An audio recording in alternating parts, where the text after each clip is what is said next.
Olá, meus amigos, tudo bem com vocês? Hoje nós vamos conversar sobre um importantíssimo pensador, tanto na filosofia, tanto na ciência, tanto na psicologia e até mesmo na religião. Aí você vai me perguntar, quem é este filósofo? Ele não é um filósofo, ele é um romancista, é um literato, um escritor, mas fundamental. Você quer entender realmente psicologia na prática? Você quer entender realmente os dramas existenciais humanos na prática? Você quer entender tudo isso que nós estamos falando de filosofia aqui dentro do humano? Você precisa ler este autor. É um russo, e um russo do século XIX. Fyodor Mikhailovich Dostoiévski. Dostoiévski. Ele nasce em 1821 e vem a falecer no ano de 1881. Ele nasce na cidade de Moscou e falece na cidade de São Petersburgo, então com 59 anos de idade somente. Ora, eu vou fazer aqui um breve relato sobre a vida deste grande escritor, esse grande romancista, importantíssimo na psicologia, na filosofia. A gente pode até dizer que ele é um precursor do existencialismo que vai surgir lá no século XX.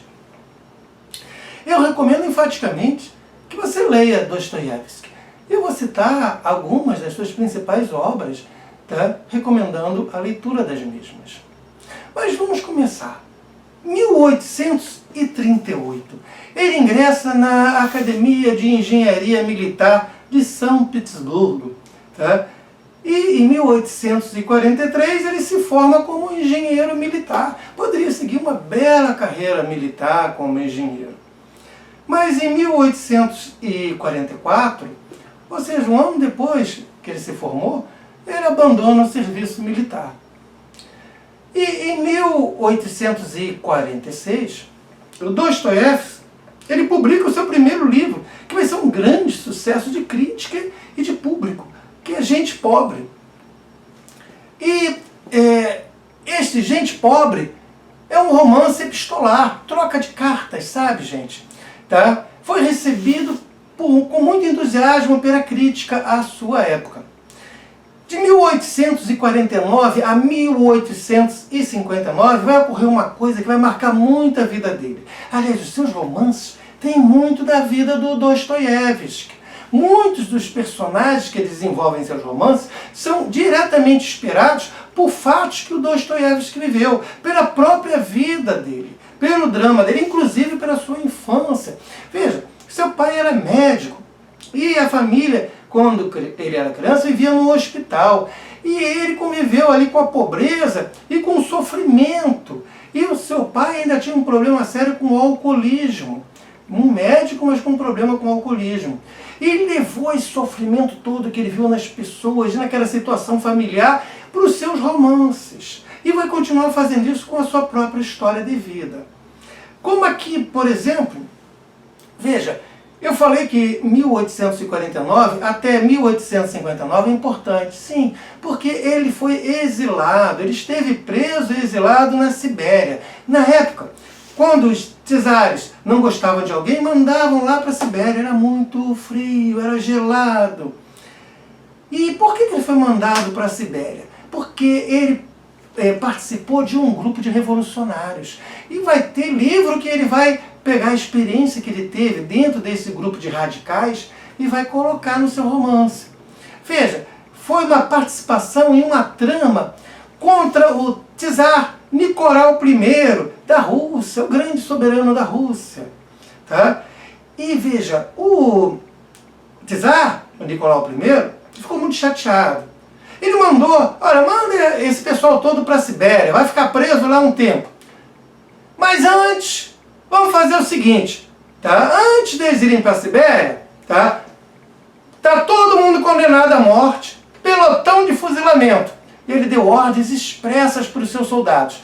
Montar todo mundo ali bonitinho para o fuzilamento. Sabe? Você vai pegar a arma e pum, acertar o cara.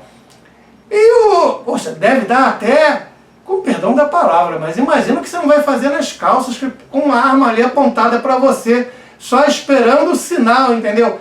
Disparar, fogo! Tá? À frente à morte, não? Sabe que você vai morrer, gente. Vai ser fuzilado, pelotão de fuzilamento. sem apelação. E o Dostoiévski foi para o pelotão de fuzilamento. Mas era uma brincadeirinha do Tsar.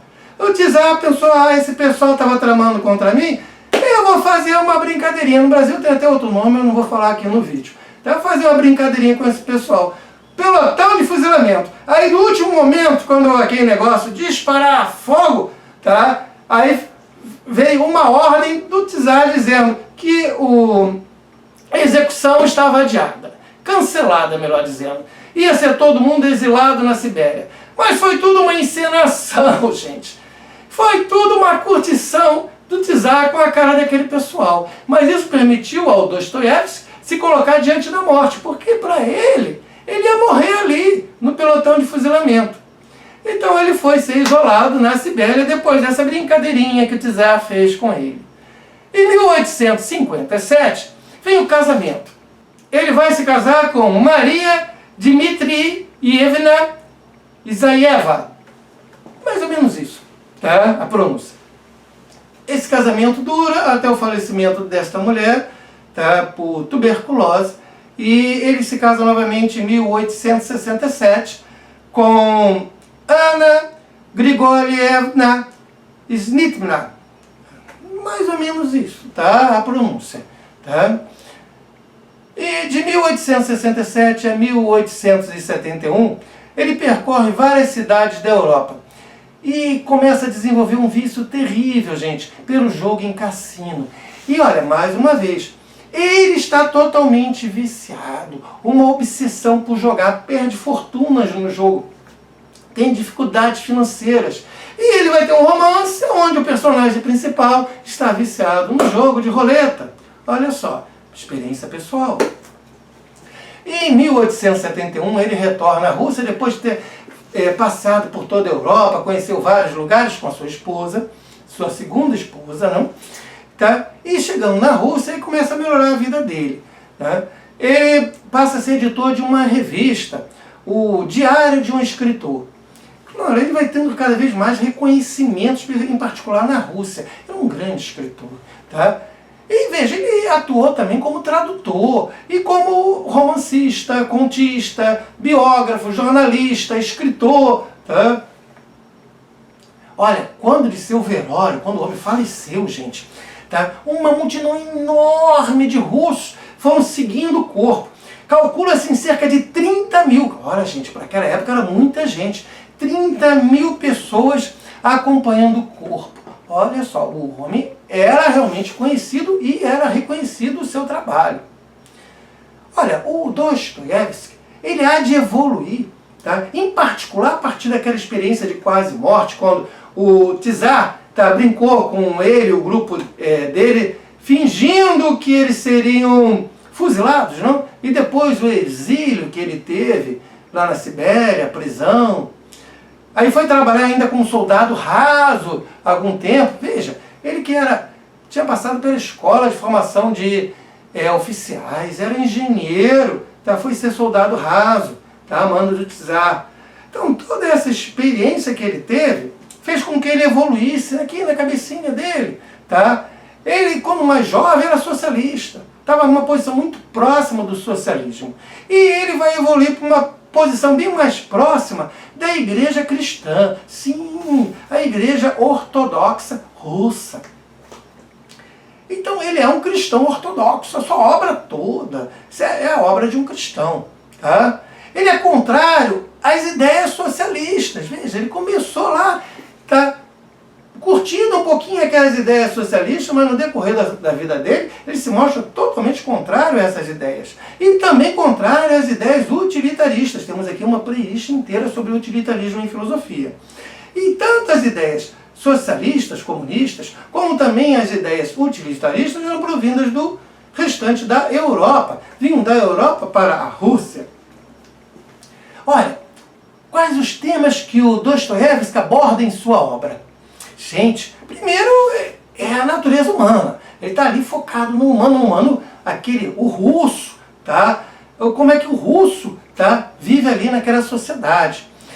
Veja, ele vai ter temas profundamente filosóficos e psicológicos, existenciais. Tá? Você tem a questão do livre-arbítrio, sabe? A liberdade humana. a culpa, tá? Aquele sentimento forte de culpa. A religião cristã, como eu falei, ele vai se converter. Então a religião cristã vai estar muito presente ali nos personagens deles.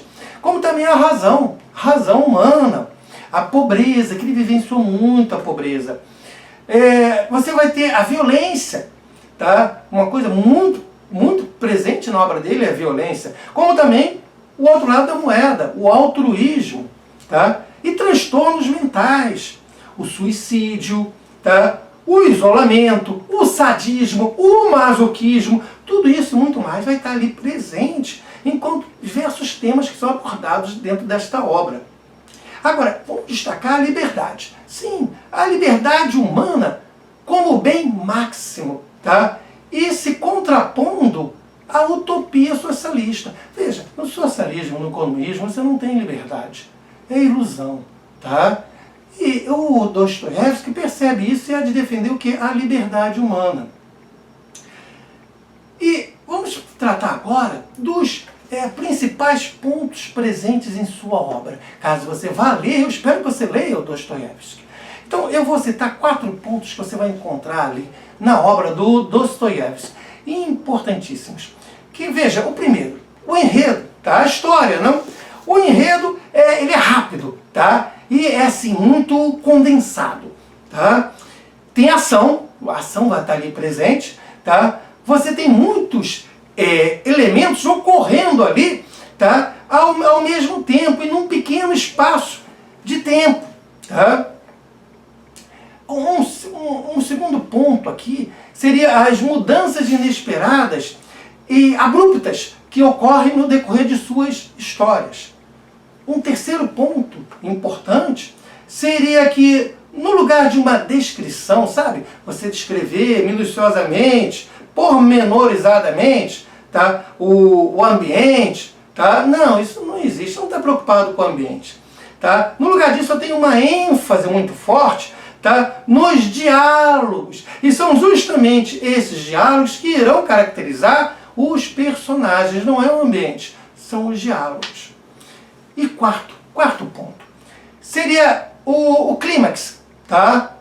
O clímax da obra, das suas obras, ele tende a ocorrer dentro de várias cenas tumultuosas, tá? Muito tumultuosas.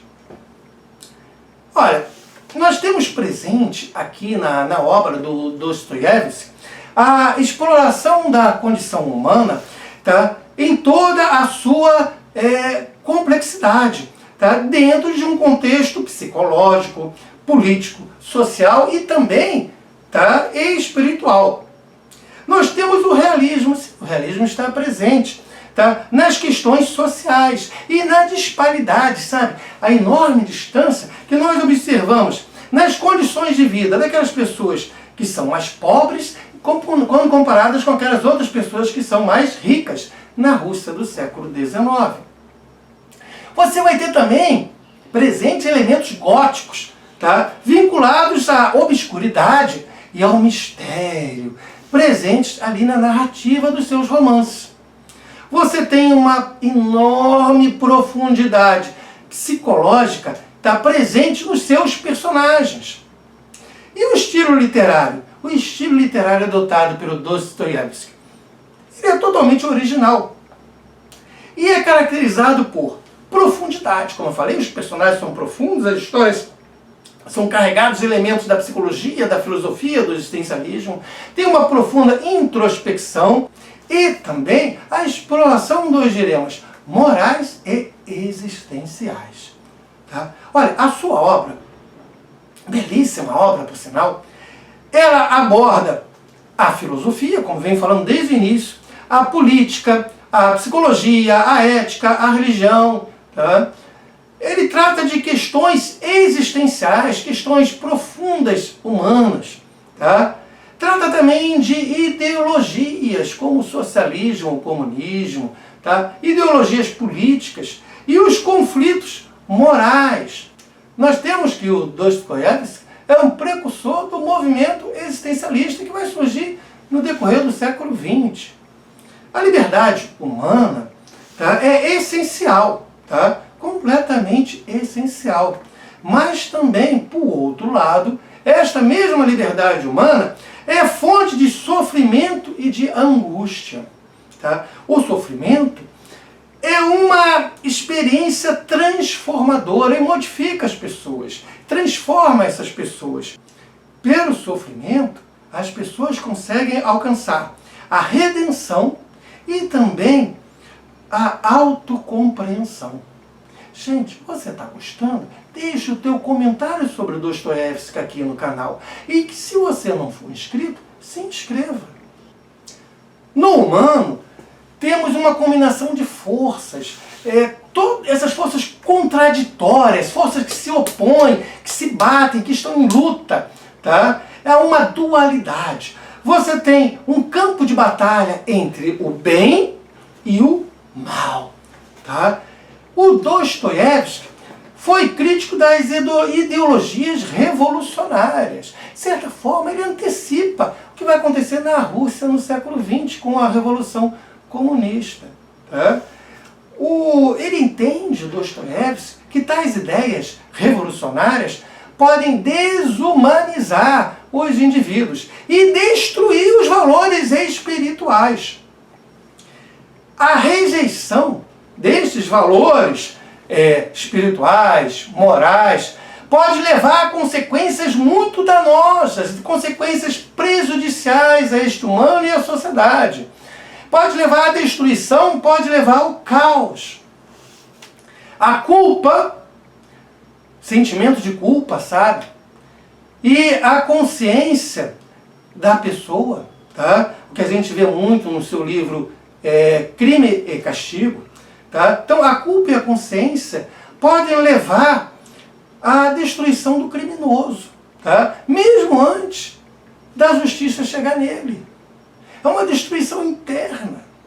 A sua consciência, tá? A sua culpa acaba sendo mais destrutiva do que o próprio braço da justiça. Isso ocorre como? Por meio dos pensamentos que esse criminoso tem, por meio dos sentimentos que esse criminoso tem. São conflitos que essa pessoa vai vivenciar. São conflitos internos, mas são também devastadores. A pessoa fica dividida entre os seus desejos egoístas e as suas aspirações morais.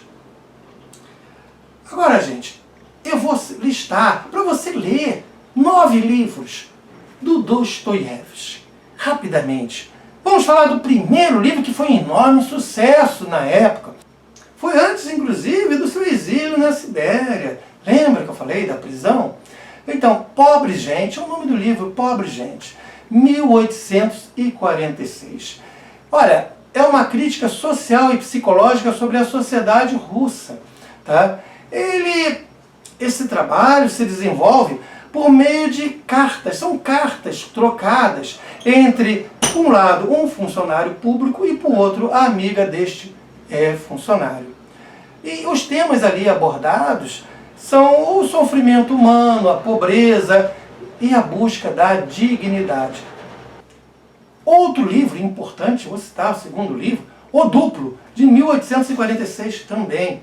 Olha, um homem, dentro do romance, ele começa a ver outro que ele entende que é igual a si mesmo. Daí o duplo. O romance trata de questões vinculadas à identidade e também à fragmentação da psique humana.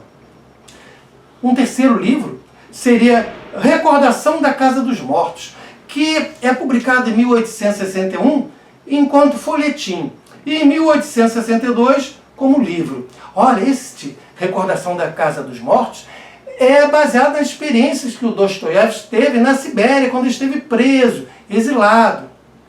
Então, é baseado nas suas experiências pessoais, tá, tidas nesse exílio lá na Sibéria.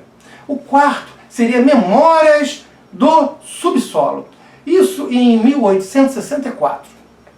É um romance, claro, tá, como todas as obras do Dostoiévski, tá, onde nós temos uma reflexão filosófica sobre o existencialismo e também sobre o niilismo. Tá? Ora, o romance tem várias partes de monólogos, Monólogos sobre a liberdade humana, o sofrimento e também a alienação. O personagem principal é o homem do subsolo. E esse personagem principal, ele se isola de outras pessoas e da sociedade como um todo. O quinto livro seria Crime e Castigo, de 1866, que aborda questões vinculadas à moralidade, à culpa e ao sofrimento existencial. Ora, neste livro nós temos um jovem estudante que há de cometer um assassinato. Ele entende que seria bom cometer aquele assassinato, seria lucrativo e comete, tá? E daí ele tem de lidar com as consequências deste ato, inclusive seu sentimento de culpa, os seus pensamentos, tá? Ou seja, como é que a coisa é trabalhada aqui depois do ato, tá? O sexto também inspirado na vida dele. Lembra que eu falei que o Dostoiévski ficou viciado no jogo, no cassino? Então, em 1867 ele escreve O Jogador. Olha onde ele vai buscar a experiência. A luta contra o vício no jogo do personagem principal, evidentemente inspirado na vida do próprio Dostoiévski. Onde nós temos uma análise sobre os conflitos internos e a destruição pessoal, tá? Ocasionada pela obsessão e pelo vício. Tá? Então, O Jogador. O sétimo, tá? Os Demônios, do ano de 1872, onde eu tenho uma análise sobre política e revolução na Rússia do século XIX, não é Revolução Comunista do século XX. Tá? E temos, nessa abordagem dada no romance, o fanatismo ali presente nesses grupos revolucionários, o caos social, a destruição causada por ideologias extremistas. O oitavo, muito interessante também, no ano de 1869, é O Idiota. Olha, profundo, tá? Imagine um príncipe, porque o romance se dá em torno de um príncipe, e esse príncipe é descrito como sendo um completo idiota. Tá? E por que ele é um idiota? Tá? Em virtude de sua bondade e pureza, olha só. Tá? É justamente por ele ser bom, por ele ser puro, que ele é um idiota. Tá? Porque essa bondade, essa pureza, vai se contrapor a um mundo que é corrupto e é egoísta. Então, nós temos aqui, nesse livro, O Idiota, questões vinculadas à moralidade, à saúde mental, a tensão entre, por um lado, a bondade, pelo outro, a crueldade, presente em cada um de nós, seres humanos. E por último, tá, o nono livro, Os Irmãos Karamazov, de 1880. Ora, ele vem a falecer logo a seguir, então esse romance ia ter prosseguimento. Ele não está completo porque fica nítido que ele daria prosseguimento a este romance, se ele vivesse mais, o que não foi o caso. É considerado uma das mais complexas, tá, obras deste autor. E aborda questões vinculadas à fé, à razão, ao livre-arbítrio, tá, à moralidade, à religião e também à filosofia. Quando eu falo livre-arbítrio, eu estou falando da liberdade humana. A história se passa, tá, em torno da família Karamazov, tá, após a morte de seu patriarca. Gente, tá, se você gosta de ler, tá, eu recomendo a leitura do Dostoiévski.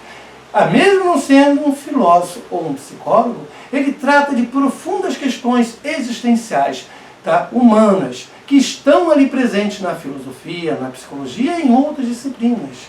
E sua ênfase principal está na liberdade, a liberdade humana. E não podemos esquecer que no século XIX ele já faz uma crítica às ideologias utópicas que buscam, tá, por meio de uma revolução, nos trazer um paraíso, quando na verdade nos traz o quê? Tá? A perda da nossa liberdade. Gente, vou querer ler seu comentário. Deixa aí, vai. Olha, muito obrigado pela presença. Valeu mesmo. Até mais.